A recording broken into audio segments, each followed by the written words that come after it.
All right, I'm trying to get my camera where you can see this. I hope that you can. But if you look, I have a broken fishing rod. This rod was broken because I had a faulty setting on my drag. There was too much. It was cranked down too much. Um, and if you look, I've got a couple of different fishing pieces of fishing rod here on the bench. Anytime I find a broken fishing rod laying around anywhere, I take it home because I can repair with it. Now, this kind of repair should, in theory, work just as well as if you had a two-piece rod. It shouldn't affect sensitivity or anything like that very much. But what I've got is I've got the two broken pieces, and I've got a piece of another fishing rod that both ends of this will fit in fairly tight.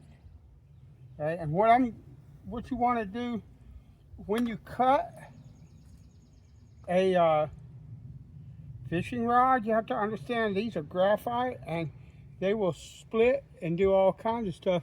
So you want to wrap the part that you're cutting in some tape and cut on that tape to try to use the tape to hold the fibers together when the saw comes through so that it doesn't break out. I don't know if you understand what I mean, but that's what you want to do. And now you can put this together and just use it like a two-piece rod and just leave this piece on with no adhesive on it or anything of the sort. Or you can use epoxy, or what I'm going to use is a gel super glue or cyanoacrylate. And I got blue tape over everything. But you want to take a file and smooth all the ends out really well. I have a small little file that I use for that. So what we're going to do is I'm going to put just a drop of super glue or just a little bit of this cyanoacrylate, this gel.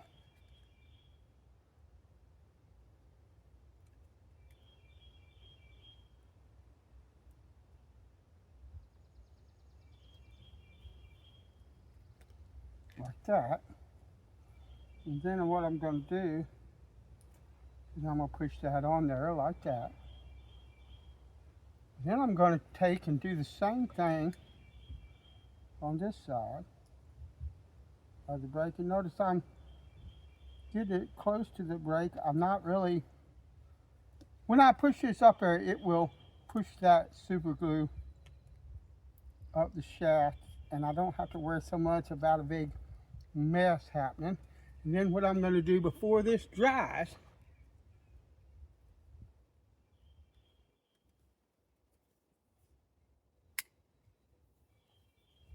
I'm going to line it up so that it's straight. And then now that I know that it's straight, I'm going to take the rod and I'm going to push it tight together so that I've got it as bumped up as tight together as I can. I'm going to recheck my alignment because that's the last time I can do that. And now this is a shorter rod than it once was. This was a 5/6 rod, I believe. Let me see. Yeah, 5/6. It's probably like a 5/3 or something of the sort. What happened? I lost a center guide, so now instead of having 6 guides, this rod has 5. But this should work just fine. There should be no issues at all fishing this rod.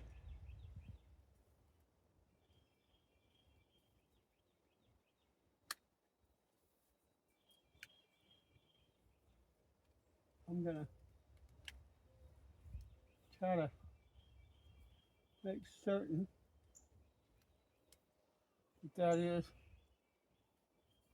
how it's supposed to be. Because this gel takes longer to cure, so I have some wiggle room and some play time. And okay, that is absolutely perfect. So I can put the reel back on here, let that cure, and this rod will work the same as when it was new.